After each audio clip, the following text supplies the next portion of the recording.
Cześć, witam Was bardzo serdecznie, drodzy widzowie. W tym materiale pokażę Wam, jak z takiego zwykłego cuba zrobić taką strukturę skały.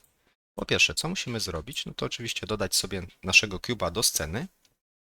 Zmieniamy Selection Mode na Modeling. I co musimy zrobić z tym cubem?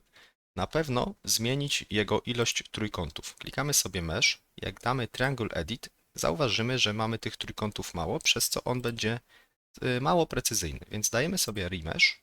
Tu mamy 5000, może być za dużo. Dajmy sobie 3000, trójkątów jest mniej. Dajemy Accept i w tym momencie, kiedy dam Triangle Edit, no to mamy możliwość edytowania każdy trójkącik, ale jest to problematyczne, no bo zobaczcie, co się dzieje. Każdy muszę klikać z osobna, więc to odradzam. To tylko tak do sprawdzenia, jak to wygląda. Więc gdzie będziemy tutaj wszystko modelować? Klikamy sobie Deform i zaczynamy Vertex Sculpt. To jest taki pędzelek, gdzie jak widzimy mogę sobie tutaj go powiększyć, pomniejszyć i klikam lewym i przytrzymuję i rysuję sobie strukturę. Nie za dużo, bo tak jak mówię, im więcej trójkątów ustawiliśmy, tym jest bardziej dokładny. Ale zobaczcie, jak będę coraz bardziej wyciągał te trójkąty, no to już nie mam ładnej struktury, tylko takie dziwne, duże trójkąty, więc z tym uważajcie. Pomalutku sobie wyciągajcie te struktury. Jeżeli chcecie na przykład już z takiej struktury powiększyć sobie naszą skałę, przytrzymujemy sobie Shift i malujemy dalej. Ona się troszeczkę wygładza. Zwróćcie uwagę, że mi się tutaj delikatnie ta struktura wygładza przy delikatnym zachowaniu tej bryły, którą stworzyłem.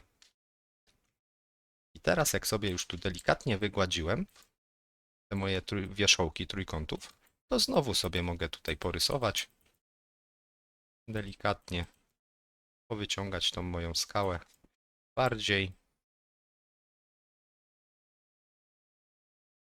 Kiedy, moi drodzy, już mniej więcej mamy bryłę tej skały, dajemy sobie akcept. Stworzyła nam się już tutaj bryła, ale jak uzyskać taką strukturę z tej bryły? Klikamy sobie tutaj Displace. To jest funkcja, która sprawia, że wierzchołki są porozrzucane. Im więcej tych trójkątów ustawiliśmy, tym bardziej to będzie precyzyjne. Tutaj mamy siłę tego rozrzutu, więc możemy sobie zmieniać. Nie za dużo, bo jak damy na przykład tak, no to mamy rozszczepienie. Dajmy sobie 10, dobra, 8, niech będzie. Już to w miarę ładnie wygląda. Mamy już taką strukturkę ładną.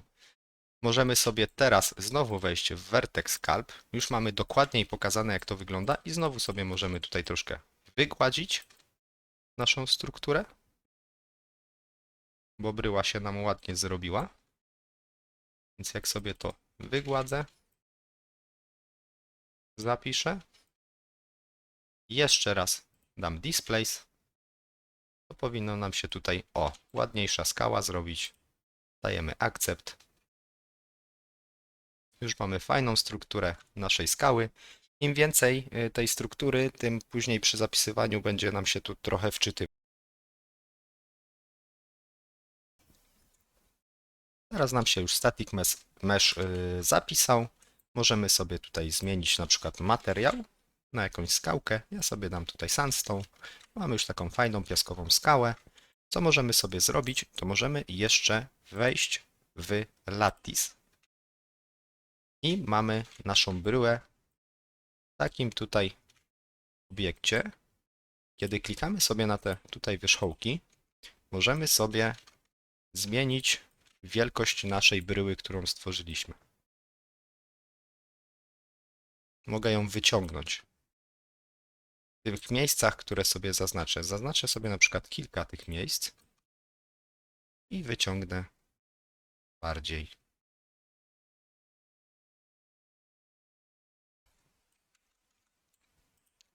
Z tym też musicie uważać, bo może nam się potem dziwne rzeczy zrobić. Jak za bardzo wyciągnę, no to już ta struktura będzie rozciągnięta i nie będzie to ładnie wyglądać.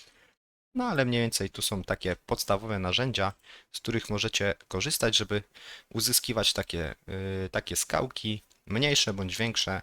Ze skalowaniem uważajcie, bo im większa skala, tym później będzie to brzydziej wyglądać, będzie się to rozciągać. A ja, moi drodzy, Dziękuję Wam bardzo za uwagę. Mam nadzieję, że Wam się ten materiał przyda do tworzenia własnej sceny i trzymajcie się. Do następnego. Hejka. Cześć.